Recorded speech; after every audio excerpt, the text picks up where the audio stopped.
Before we begin, make sure you're subscribed to the Prepper Historian and share this channel with anyone who still believes history has practical value today.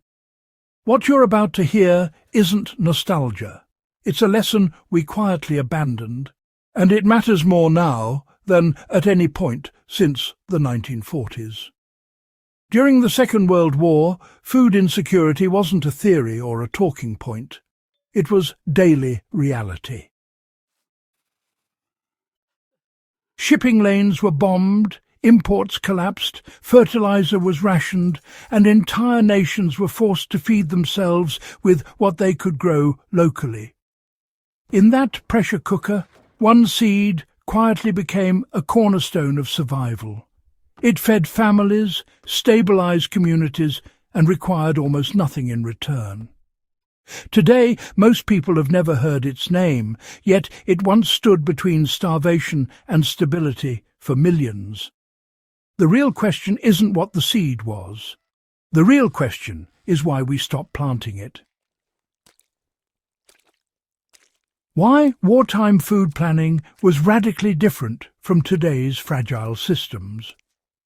Governments during the Second World War understood something modern systems ignore.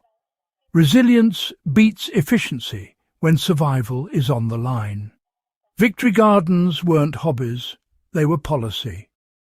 Crops were selected not for profit margins or supermarket aesthetics, but for calories per square foot, storage life, soil tolerance, and seed reliability.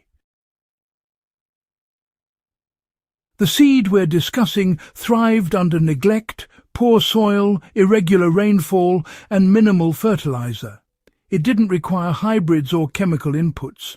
It produced dependable calories year after year, even when supply chains collapsed. That seed was the humble field bean, specifically broad beans and dry pole beans used across Britain, Eastern Europe, and parts of North America. These weren't the green beans you steam for dinner. These were protein-dense, storable, seed-saving workhorses that could sit in sacks for years without spoiling. You know, it's remarkable how one overlooked seed managed to feed entire families through rationing and even bombing campaigns.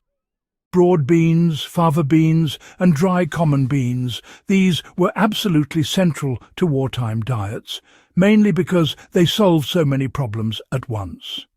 They fixed nitrogen in the soil, which meant folks didn't need as much fertilizer. They produced high protein and calories in very small spaces.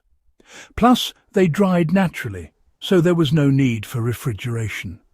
And maybe most importantly, they reproduced true to seed.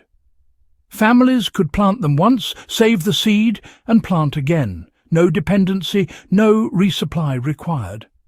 It really was a lifeline. Over in Britain, beans were ground into flour and mixed with bread, helping to stretch those precious wheat rations. Meanwhile, in Eastern Europe, beans pretty much replaced meat entirely during the toughest years. In the United States, dry beans became a strategic reserve crop, largely because they could be transported cheaply and stored for, well, ages.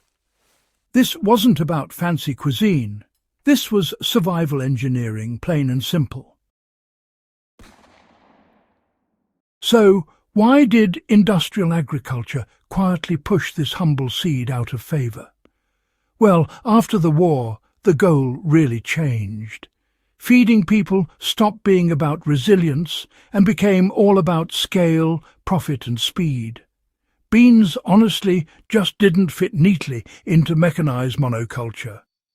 They matured unevenly, some varieties needed trellising, and they didn't respond well to heavy chemical inputs. Corn and wheat, on the other hand, did. Seed companies started favouring hybrids you couldn't save, and governments subsidised calorie crops that worked with machinery. And just like that, beans lost their place at the table. Cultural memory faded.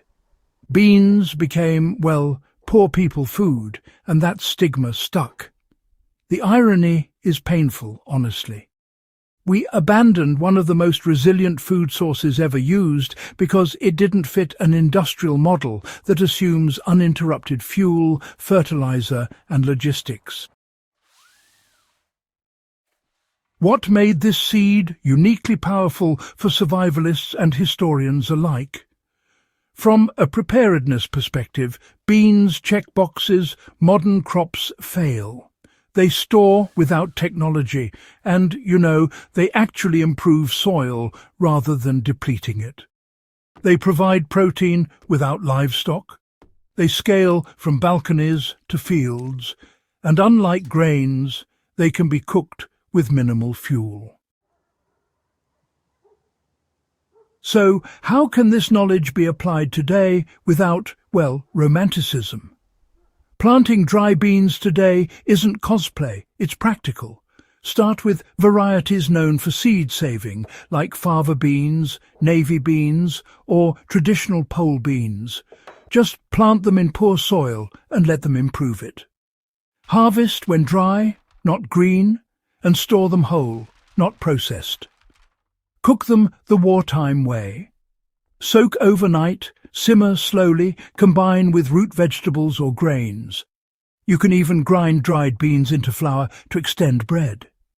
These aren't experiments. These are documented wartime practices. If you're serious, dedicate a small plot to nothing but seed production. Let a portion go fully dry every season. Label it, store it, rotate it. You've just recreated a World War II level food hedge with almost no cost.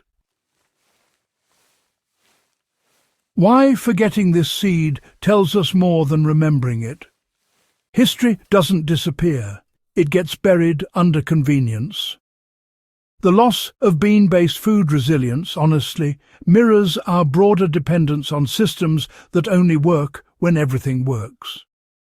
World War II families didn't have that luxury, so they built redundancy into their gardens. We didn't stop planting this seed because it failed.